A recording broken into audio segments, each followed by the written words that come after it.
नमस्कार दोस्तों, आलोक पांडे के इस चैनल में आप सभी का हार्दिक स्वागत करता हूं।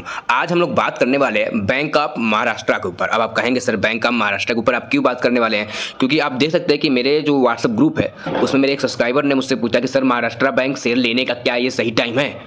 तो इसमें तो मैंने उनको वही जवाब दे दिया, लेकिन फिर बाद में मैंने सोचा कि बहुत से लोगों का प्रॉब्लम होगा, ये चीज़ें बहुत से लोगों की समस्याएं होंगी, तो क्यों ना इस पर वीडियो बना दिया जाए। तो मैंने इसलिए ये वीडियो लेके आ रहा हूँ। और हाँ, एक बड़ी बात कि अगर आप मेरे व्हाट्सएप ग्रुप में जुड़ना चाहें तो आप जुड़ सकते हैं, लिंक डिस्क्रिप्शन में है। और हाँ, अगर आप चाहें तो मेरे चैनल को सब्सक्राइब कर सकते हैं। तो चलिए शुरू करते हैं। जैसा कि आपको पता है कि सबसे पहले कोई भी डिसीजन देने से पहले मैं अबाउट सेक्शन, फिर फंडामेंटल, फिर मैं खुद का ओपिनियन भी देता हूँ। तो चलिए शुरू करते हैं पहले अबाउट सेक्शन पे। अबाउट सेक्शन बेसिकली आपको पता है कि Maharashtra is engage in providing banking service. ठीक है, banking service, the bank segment include treasury, corporate, wholesale banking. ठीक है, ध्यान रखिएगा, wholesale banking, retail banking and other, मतलब कुल मिला के अदर बैंकिंग ऑपरेशन। ठीक है, मतलब कुल मिला के ये बैंकिंग सेक्टर के स्टॉक है। ठीक है, उसके बाद कंपनी का मार्केट कैपिटलाइजेशन कितना है? कंपनी का मार्केट कैपिटलाइजेशन है 43,232 करोड़ रुपए। करंट प्राइस क्या चल रहा है? 61 रुपए चल रहा है। 52 वीक हाई 70 रुपए और 52 वीक लो 22 रुपये 8 पैसे है। ठीक है, स्टॉक पी कितने का? 11 का है।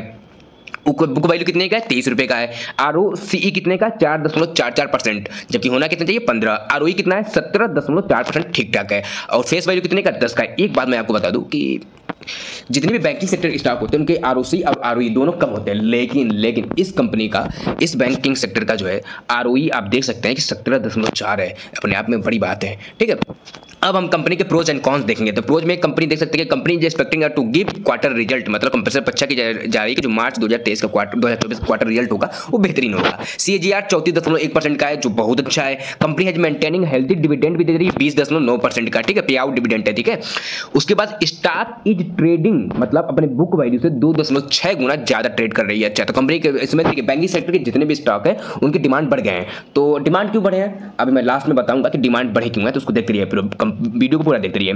Company has low interest coverage, जैसे ये थोड़ा डाउट भी है। ठीक, company has delivered poor sales growth. देखिए सेल्स ग्रोथ इसने जो है पिछले 5 साल का 7.4% ही किया है, ये थोड़ा नेगेटिव पॉइंट है।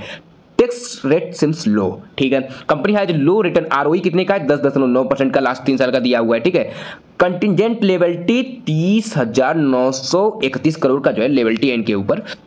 उसके बाद company might be capitalising the interest cost. ठीक है, कंपनी के ऊपर लेवल्टी कितनी है? 30,931 करोड़। इस पॉइंट को ध्यान रखिएगा। ठीक है, उसके बाद कंपनी जिस सेक्टर में काम करती है उस सेक्टर में चौथा रैंक रखती है, 8वां रैंक रखती है। ठीक, इसके ऊपर इंडियन ऑफ बैंक है, यूको बैंक है, कैनरा बैंक है, यूनियन बैंक है, बैंक ऑफ बड़ौदा है, बहुत सारी बैंक है।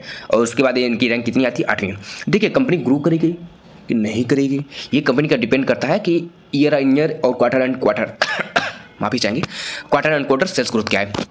आप यहां देख सकते हैं रिवेन्यू जो है 5,068 करोड़ से बढ़ के 5172 करोड़ हो चुका है। ये क्वार्टरली है, ये जो मैं एनालिसिस कर रहा हूं ये क्वार्टरली भी देख रहा हूं।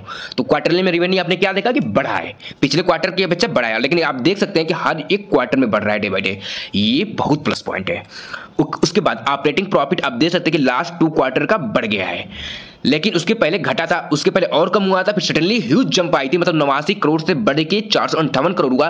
फिर उसके बाद घट गया, कितना आया? 268 करोड़, लेकिन अभी फिर कितना बढ़ गया? 390 करोड़। लेकिन अगर लास्ट क्वार्टर पे चेक किया तो बढ़ा है, ये प्लस पॉइंट है। प्रॉफिट बिफोर टैक्स 936 करोड़ से बढ़ के कितना हो चुका है? 1070 करोड़। नेट प्रॉफिट आप देख सकते हैं कि 920 करोड़ से बढ़ के कितना हो चुका है? 1038 करोड़। NPA भी आप देख सकते हैं कि कुछ ना कुछ कंपनी का है। ओके, देखिए क्वार्टरली रिजल्ट अगर हमने जो देखा उसके अनुसार देखूं तो क्वार्टरली रिजल्ट बढ़िया दे रहा है। अब आ जाते हैं हम लोग एनुअली पर, मेरे पॉइंट को ध्यान से सुनिएगा आप लोग। ठीक है, अब आ जाते हैं हम लोग एनुअली पे। 15,899 करोड़ से बढ़ के 19,524 करोड़ हो चुका है। हर एक क्वार्टर में इसका रेवेन्यू, सॉरी माफी चाहेंगे, हर एक साल में इसका रेवेन्यू बढ़ रहा है, ये प्लस पॉइंट है इस कंपनी के लिए। ठीक, उसके बाद फाइनेंशियल प्रॉफिट आप यहां देख सकते हैं कि नेगेटिव में हो चुका था, नेगेटिव के बाद 584 करोड़ हुआ, 584 करोड़ से डबल ग्रोथ करके 1205 करोड़ पे पहुंच चुका है, ये वेरी वेरी प्लस पॉइंट है भाई। Profit before tax, profit before tax आप देख सकते हैं कि लगातार बढ़ रहा है, कहीं ह्यूज जंप कर रहा है। 1153 करोड़ से बढ़ के 2605 करोड़ हुआ, 2605 करोड़ से बढ़ के 4003 करोड़ चुका है एनुअली, ये बहुत प्लस पॉइंट है भाई। नेट प्रॉफिट आप देख सकते हैं कि 1153 से बढ़ा 2605 करोड़ हुआ, 2605 करोड़ से बढ़कर 3682 करोड़ हो चुका है, ये भी बेहतरीन है। उसके बाद डिविडेंड पे आउट आप देख सकते हैं कि कुछ ना कुछ दे ही रहा है। देखिए क्वार्टरली और एनुअली कंपनी बेहतरीन काम कर रही है। ठीक, अब आ जाते हैं हम लोग इसके टोटल एसेट पे कि एसेट बढ़ेंगे नहीं। क्वार्टरली और एनुअली तो अच्छा काम किया, पर एसेट बढ़ा है कि नहीं बढ़ा है। आप यहाँ देख सकते हैं कि 2,30,783 करोड़ से बढ़ के 2,67,827 करोड़ हो चुका है, मतलब एसेट बढ़े हैं, ये भी प्लस पॉइंट है। उसके बाद कंपाउंड सेल्स ग्रोथ आप देखिए 10 साल का 5%, 5 साल का 7%, 3 साल का 11% और अभी 32% चल रहा है। मैं बहुत बड़ी अभी न्यूज़ बताऊंगा आपको, वीडियो के लास्ट में बस बने रहिएगा, वीडियो पूरा देखिएगा बस। 10 साल का कंपाउंड प्रॉफिट ग्रोथ क्या है, 10 साल का 13%, 5 साल का 34%, 3 साल का 88% और अभी 74% चल रहा है, बहुत बढ़िया बात है। CAGR कितना है, 10 साल का 8%, 5 साल का 37%, 3 साल का 33%, अभी 143% चल रहा है, ये भी अच्छा है। ROE देखिए 10 साल का -2%, 5 साल का 0, 10 साल 3 साल का 10%, 3 साल का 11% और अभी लास्ट ईयर का 17% चल रहा है। ये हुआ आपका। उसके बाद नेट कैश फ्लो देखिए, यहाँ पे कंपनी के लिए एक नेगेटिव पॉइंट है, 6974 करोड़ से घट के कैश फ्लो -1387 करोड़ हो चुका है। इसका भी मैं रीजन अभी बताऊंगा लास्ट में, बस वीडियो बने रहिए।